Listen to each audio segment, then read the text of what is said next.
Hello दोस्तों, स्वागत है आपका मेरे YouTube चैनल पे। तो आपको आज मैं बताने जा रही हूँ मृत्यु के बाद किसको मिलता है स्वर्ग और किसको मिलता है नरक, किसको भोगना होता है। तो आपके बीच में मैं इस तरह की जानकारी लेकर आती रहूँगी। अगर आपने मेरे चैनल को सब्सक्राइब नहीं किया तो प्लीज़ मेरे चैनल को सब्सक्राइब कर लें और घंटी वाला बटन ज़रूर दबाएं, क्योंकि सबसे पहले आपके पास मेरा नोटिफिकेशन पहुँच जाए और आप मेरी ये सारी जानकारी देख सकें। तो चलिए दोस्तों, मैं आपको आज बताने जा रही हूँ मृत्यु के बाद किसको मिलता है स्वर्ग और किसे भोगना होता है नरक, जाने ये रहस्य। तो चलिए दोस्तों, ध्यान से सुनना। स्वर्ग में राजा इंद्रदेव को माना जाता है। स्वर्ग के राजा को इंद्रदेव माना गया है। स्वर्ग और नरक मनुष्य द्वारा किए गए कर्मों पर निर्भर करता है। पौराणिक शास्त्रों में स्वर्ग और नरक के बारे में विस्तार से बताया गया है। क्या बताया गया है, ध्यान से सुनना। धार्मिक मान्यताओं के अनुसार स्वर्ग और नरक की प्राप्ति हमारे कर्म पर निर्भर करती है। नेक और अच्छे कर्म से व्यक्ति का स्वर्ग नसीब होता है, वहीं बुरे कर्म का नतीजा नरक लोक होता है। कुछ लोगों का मानना है कि स्वर्ग और नरक दोनों धरती पर हैं।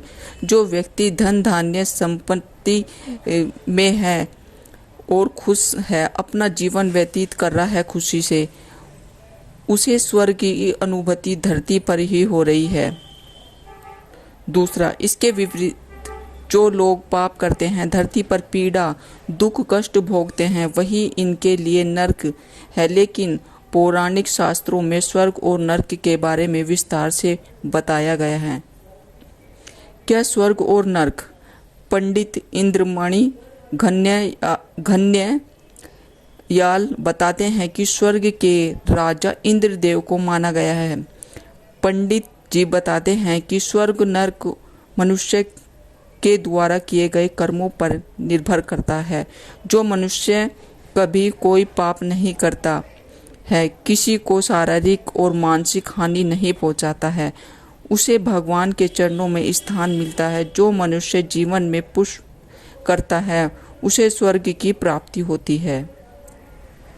वही जो मनुष्य अपने जीवन में पाप करता है, लोगों को शारीरिक और मानसिक पीड़ा देता है, नरक की प्राप्ति होती है। नरक में यमदूत द्वारा बहुत सारी यातनाएं दी जाती हैं। स्वर्ग में अच्छे आत्माओं को पुण्य रूप से फल भोगने के लिए रखा जाता है। नरक में बुरी आत्माओं को यातनाएं दी जाती है। तो आप सबने अच्छे से सुना होगा, समझा होगा। अगर स्वर्ग और नरक हम देखना चाहते हैं तो हमें धरती पर भी महसूस होता है। अगर हम अच्छे कर्म कर रहे हैं और हम सच्चे कर्म कर रहे हैं, हम किसी का दिल नहीं दुखा रहे हैं किसी भी रूप से, तो और हम खुश हैं, हमारे पास सब कुछ है भगवान का दिया, तो हमें इसी जीवन में हमें धरती पर ही स्वर्ग नजर आएगा। अगर हम इस जीवन में इसी धरती पर अगर हम गलत काम कर रहे हैं, किसी का दिल दुखा रहे हैं, मार पीट किसी को कष्ट दे रहे हैं, तो समझो कि हमें यहाँ भी नरक भोगना होता है और मरने के बाद भी हमें नरक भोगना होता है।